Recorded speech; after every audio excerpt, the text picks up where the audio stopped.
Bank तथा वित्तीय संस्थाको मर्जर सुरु भएको 18 वर्ष पुग्यो। यसबीचमा झण्डै 100 हाराहारी वित्तीय संस्थाको अस्तित्व मेटिसकेको छ। सुरुमा बैंक तथा वित्तीय संस्थाको लाइसेन्स भटाभट बाँडेको राष्ट्र बैंकले पछिल्लो 1 दशक कम्पनी गाभ्नमा ध्यान केन्द्रित गर्यो। बजारमा अस्वस्थ प्रतिस्पर्धा बढेको, नियमन र सुपरिवेक्षणमा समस्या भएको र समग्र वित्तीय क्षेत्र जोखिममा गएको भनेर त्यसलाई सम्हाल्न राष्ट्र बैंकले नयाँ नीति लिएको हो। तर मर्जरले ससाना वित्तीय संस्थाको अस्तित्व नामेट पार्नुका साथै समग्र मुलुकको वित्तीय प्रणाली केही सीमित व्यापारीको हातमा पुगेको छ। राष्ट्र बैंकले 2068 मा मर्जर नीति ल्याउँदा देशमा 218 वटा बैंक तथा वित्तीय संस्था थिए। त्यो संख्या अहिले 127 मा झरेको छ। त्यस यता पनि थुप्रै लघुवित्त कम्पनीका लाइसेन्स जारी गरिएको थियो। ग्रामीण क्षेत्रको पुँजीलाई एकत्रित गरेर स्थानीय विकास र नवोद्यममा योगदान दिँदै आएका विकास बैंक मात्र होइन, धेरै फाइनान्स कम्पनी पनि मर्जर नीतिको शिकार बन्न पुगे। राष्ट्र बैंकले पुँजी बढाउने कदम चालेपछि थप लगानी गर्न नसकेका साना संस्थाहरूको अस्तित्व सकियो। यसले सिङ्गो वित्तीय प्रणालीलाई नै पुस्तैनी व्यापारबाट कुस्त पैसा कमाएका व्यापारीहरूको पारिवारिक स्वामित्वमा पुर्याइदिएको छ। अहिले फर्केर हेर्दा पुँजी वृद्धि गर्नुपर्ने राष्ट्र बैंकको निर्देशन र मर्जरको नीति वित्तीय प्रणालीको प्रभावकारिता बढाउन भन्दा सीमित घरानाको पक्ष पोषण गर्न ल्याइएको ग्रान्ड डिजाइन पो थियो कि भन्नेहरूलाई बल पुगेको छ। जुन वित्तीय क्षेत्रका नीति, मर्जर इक्विजिसनका नीति राष्ट्र बैंकले लियो पछिल्लो समयमा, त्यसले बैंक तथा वित्तीय संस्था या वित्तीय पहुँच सर्वसाधारण नागरिकबाट टाढा राख्ने काम भइरहेछ। एक हिसाब किताबले भनौँ न एउटा प्रोफेसनल्सहरूले चलाइराखेको बैंक तथा वित्तीय संस्थाहरू व्यापारीको हातमा पार्ने काम राष्ट्र बैंकको गलत नीतिको कारणले भइरहेछ छ। 2-3 वर्षपछि नेपालमा वित्तीय सङ्कट आउँछ। हेर्नुहोस्, अहिले रेगुलेटरी क्याप्चरको दिशामा चाहिँ हामी गइराखेका चाहिँ छौँ। लगभग 2 दर्जन व्यापारिक घरानाले अहिले देशको सिङ्गो वित्तीय क्षेत्रमाथि नियन्त्रण जमाएका छन्। धेरै ठूलो लगानी नगरे पनि उनीहरू अहिले 50 खर्बको वित्तीय बजार र देशको कुल गारस्थ उत्पादनभन्दा बढी वित्तीय स्रोतको तजबिज गर्छन्। सस्तो ब्याजको धेरै ऋण सीमित घरानाको हातमा मात्रै परिरहेको भनेर सडकदेखि सदनसम्मै आवाज उठ्न थालेको छ। स्वयं गभर्नरले पनि थोरै मान्छेले धेरै ऋण लिएकाले वित्तीय क्षेत्र नै जोखिममा पर्न थालेको भनेका छन्।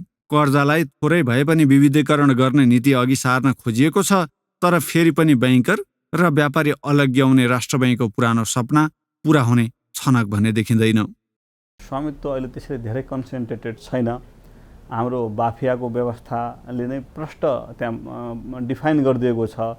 पब्लिकमा सेयर लानुपर्छ, त्यसै गरिकन एउटा सेयर धनीको म्याक्सिमम होल्डिङ चाहिँ 15% हुन्छ। जहाँसम्म चाहिने रिसोर्स कन्सन्ट्रेसनको विषय छ, त्यसमा चाहिँ अहिले पनि उठिरहेको बहस बैंकर र व्यवसायीलाई थप प्रष्ट गरिकन छुट्याउनुपर्छ भन्ने छ। यो चाहिँ बहसमा हामीले थप छलफल गर्ने, अन्तर्राष्ट्रिय अभ्यास हेर्ने र त्यसको माध्यमबाट कुनै एउटा चाहिँ निकाल्ने कुरो आउन सक्छ। एउटै बैंकले 1 दर्जनसम्म बैंक तथा वित्तीय संस्था गाभेका छन्। दर्जनौं लगानीकर्ताको सम्पत्ति एकजना वा एउटा परिवारको तजबिजीमा पुगेको छ। वित्तीय क्षेत्र अरू कुनै वस्तु उत्पादन गर्ने उद्योग वा सेवा दिने संस्था भन्दा भिन्न हो। यसमा जोखिम र प्रतिफल दुवै उच्च हुन्छ। त्यही कारण संसारभर नै वित्तीय बजारको नियमन र सुपरिवेक्षणलाई महत्त्व दिने गरिएको छ। नेपालमा अन्य क्षेत्रभन्दा बैंकहरूले बढी आयकर तिर्नुपर्ने व्यवस्था छ। तर वित्तीय संस्थाहरूलाई बलियो बनाउने भन्दै चालिएको मर्जर लगायत उल्टा कदमहरू राष्ट्र बैंकले बेलैमा नसच्याउने हो भने यसले वित्तीय स्रोतमाथिको नियन्त्रण अझ बढी केन्द्रीकृत हुनेमा दुई मत छैन। बिजनेस ब्युरो, ग्यालेक्सी फोके, काठमाडौँ। राष्ट्र बैंकका अधिकारीहरू बैंकर र व्यवसायी छुट्याउने त भन्छन्, तर त्यसअनुसारको नीति ल्याउने आँट गर्दैनन्। बरु सीमित ठूला व्यापारीहरूलाई नै वित्तीय स्रोतको जिम्मा लगाउन पाए उनीहरूलाई व्यक्तिगत रूपमा जिम्मेवार बनाउन सकिन्छ र त्यसले नियमनमा सहजता मिल्छ भन्ने मनोवृत्ति छ। राष्ट्र बैंकले अर्थतन्त्रका यावत क्षतिहरूमा आँखा चिम्लेर सीमित व्यापारीको हातमा सम्पूर्ण प्रणाली सुम्पिरहेको छ। हामीले केही चुनिदा व्यापारिक घराना र वित्तीय कम्पनीमा तिनको लगानीबारे मोटामोटी जानकारी पस्कने कोसिस गरेका छौँ। शङ्कर ग्रुप अहिले नेपालमा सबैभन्दा धेरै वित्तीय स्रोत परिचालन गर्ने समूह हो। जगदम्बा स्टिलको लगानीकर्ता यो समूह सुलभ र साहिल अग्रवालको नेतृत्वमा छ। व्यापार र औद्योगिक क्षेत्रमा बढी लगानी गरिरहेको यो समूह युनियन लाइफ र हिमालयन रिइन्स्योरेन्स मार्फत वित्तीय क्षेत्रमा भर्खरै मात्र आएको हो। वित्तीय क्षेत्रमा शङ्कर ग्रुपको सबैभन्दा ठूलो साझेदार गोल्छा अर्गनाइजेसन बनेको छ। नेपाल उद्योग वाणिज्य महासङ्घका अध्यक्ष शेखर गोल्छा नेतृत्वको यो समूहले हिमालयन रिइन्स्योरेन्स र युनियन लाइफका साथै हुलास फिन सर्भमा पनि लगानी गरेको छ। यही समूहले अहिले नयाँ स्टक एक्सचेन्जदेखि पूर्वाधार विकास बैङ्कको लाइसेन्स लिन कोसिस गरिरहेको छ। अर्बपति व्यापारी विनोद चौधरीको चौधरी ग्रुपले भर्खरै नेपाल बङ्गलादेश बैङ्क किनेर नबिलमा मिसाएको छ। नबिल बैङ्कले थुप्रै लघुवित्तदेखि अरू वित्तीय संस्थामा पनि लगानी गरेको छ। नबिल इन्भेस्टमेन्ट बैङ्किङ, सिजी फिन्को र युनाइटेड रेमिट पनि चौधरी ग्रुपकै स्वामित्वमा छन्। वित्तीय क्षेत्रमा लगानी विस्तार गरेको व्यापारिक घराना हो विशाल ग्रुप। जगदीश प्रसाद अग्रवाल अध्यक्ष भए पनि यो समूहको हर्ताकर्ता अशोक कुमार अग्रवाल हुन्। एनआइसी एसिया बैङ्क, नेपाल पूर्वाधार विकास बैङ्क, प्रुडेन्सियल इन्सुरेन्स र लाइफ इन्सुरेन्स कर्पोरेसन नेपालमा यो समूहको ठूलो लगानी छ। 3 दशक अघि खुद्रा पसलबाट सुरु भएको चन्द्रप्रसाद ढकालको व्यावसायिक करियर अहिले आइएमई ग्रुपको अध्यक्षसम्म पुगेको छ। ढकाल नेपाली वित्तीय क्षेत्रमा मर्जर किङ भनेर चिनिने व्यक्ति हुन्। सबैभन्दा धेरै बैङ्क वित्तीय संस्था मर्ज गराएका ढकालको नेतृत्वमा अहिले global IME bank, IME cooperative service, global IME capital, Nepal पूर्वाधार विकास बैङ्क, आइएमई जनरल इन्सुरेन्स र आइएमई लाइफ इन्सुरेन्स जस्ता कम्पनी छन्। रुसदेखि बेलारुस र भारतसम्म व्यापार गरिरहेका उपेन्द्र महतोको समूह महतो ग्रुप अफ इन्डस्ट्रिजले सानिमा बैङ्क, माछापुछ्रे बैङ्क र नेको इन्सुरेन्समा ठूलो लगानी गरेको छ। धेरै विदेशी इलेक्ट्रोनिक्स सामान आयात गर्ने र बिगमार्ट सञ्चालन गरिरहेको त्रिवेणी समूहको नेतृत्व पुरुषोत्तम सङ्घाई र रामचन्द्र सङ्घाईले गर्छन्। यो घरानाको एनआइसी एसिया बैङ्क, महालक्ष्मी विकास bank, NMB bank, Nepal life insurance र प्रुडेन्सियल इन्सुरेन्स जस्ता कम्पनीमा लगानी छ। बैङ्कका सञ्चालकहरूको संस्था नेपाल वित्तीय संस्था परिसङ्घको अध्यक्ष रहेका पवन कुमार गोल्यानको पारिवारिक समूह हो गोल्यान ग्रुप।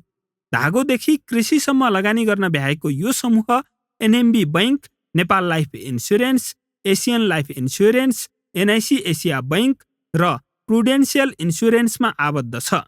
उखु उद्योगीहरूको अध्यक्ष रहिसकेका, सेयर बजारमा ठूलै लगानी गरेका र मेरियट होटेल सञ्चालनमा ल्याएर ग्ल्यामर कमाएका शशिकान्त अग्रवालको एमएस ग्रुपको Himalayan bank, Nepal investment bank, global IME bank र अजोड इन्सुरेन्समा लगानी छ। सिमेन्टदेखि कागजसम्म उत्पादन गर्ने रिलायन्स ग्रुप यति कार्पेटको पनि उत्पादक हो। विनोद कुमार अग्रवालले नेतृत्व गर्ने यो समूह सिद्धार्थ बैङ्कको मुख्य लगानीकर्ता हो। यसबाहेक Kumari bank, global IME bank, Siddhartha capital, Sagarmatha insurance र रिलायन्स लाइफ इन्सुरेन्समा यो समूहको लगानी छ। Mahindra, Tata, royal enfield, JCB जस्ता थुप्रै ब्रान्डका अटोमोबाइल्स विक्रेता एमबी दुगड ग्रुपका अध्यक्ष मोतीलाल दुगड सनराइज बैङ्कका पनि अध्यक्ष हुन्।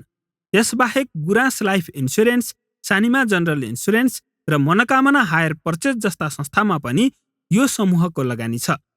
सतीश कुमार मोरको लक्की ग्रुपले थाइल्यान्ड र इन्डोनेसियाबाट गाडीका टायर ल्याएर बेच्छ। यो समूहको शिवम सिमेन्टका साथै Jyoti life insurance, Himalayan insurance, NIC Asia bank, prudential insurance, Prabhu bank, Nepal life insurance र एसियन लाइफ इन्सुरेन्समा लगानी छ। कुनै बेला देशकै सबैभन्दा ठूलो औद्योगिक घराना मानिने खेतान समूहको नेतृत्वमा अहिले राजेन्द्र खेतान छन्। गोर्खा ब्रुअरीदेखि पेप्सी उत्पादन गर्ने यो समूहले Lakshmi bank, Everest insurance, prime life insurance, Nepal bank, Himalayan bank, Lakshmi microfinance र ज्योति लाइफ इन्सुरेन्समा लगानी गरेको छ। निर्माण सामग्री उत्पादन गर्ने मनोज केडियाको समूह केडिया अर्गनाइजेसनले Siddhartha bank, Siddhartha insurance, Siddhartha capital र रिलायन्स लाइफ इन्सुरेन्समा लगानी गरेको छ। आइएमई सँगै रेमिटेन्स व्यवसायमा उदाएको प्रभु ग्रुप देवी प्रकाश भट्टचन एक्लैको ग्रुप हो। यो समूहले प्रभु बैंक, प्रभु क्यापिटल, प्रभु कोअपरेटिभ, प्रभु इन्सुरेन्स, प्रभु लाइफ इन्सुरेन्स र प्रभु मनी ट्रान्सफरमा लगानी गरेको छ। नियामकले वर्षौंदेखि बैंक र व्यवसाय छुट्याउनु पर्छ भन्दै आयो, तर अहिले सिङ्गो वित्तीय प्रणाली तिनै ठूला व्यापारीको हातमा पुगेको छ। यस्तो अवस्था कसरी आयो भनेर हामीले वित्तीय क्षेत्र सुधार कार्यक्रममा महत्त्वपूर्ण भूमिका खेलेका अर्थशास्त्री अच्युत वाग्लेलाई सोधेका छौँ। मुख्य गरी पहिले जुन बैंक तथा वित्तीय संस्थाहरूलाई लाइसेन्स दिइयो, त्यो लाइसेन्स दिँदाखेरि पर्याप्त प्रावधानहरू, यसमा जहाँ जहाँ कन्फ्लिक्ट अफ इन्ट्रेस्ट हुने हो, स्वार्थ बाजिने ठाउँमा दिन नहुने, अथवा ब्याङ्कको कर्जा दिने र कर्जा लिने एउटै साउजी हुन नहुने जुन प्रावधानहरू राखिनु पर्थ्यो, त्यसमा कमजोरी भयो। त्यसपछि नियमनकारी निकायहरूले त्यसलाई करेक्ट गर्ने कोसिस गर्नु पर्थ्यो।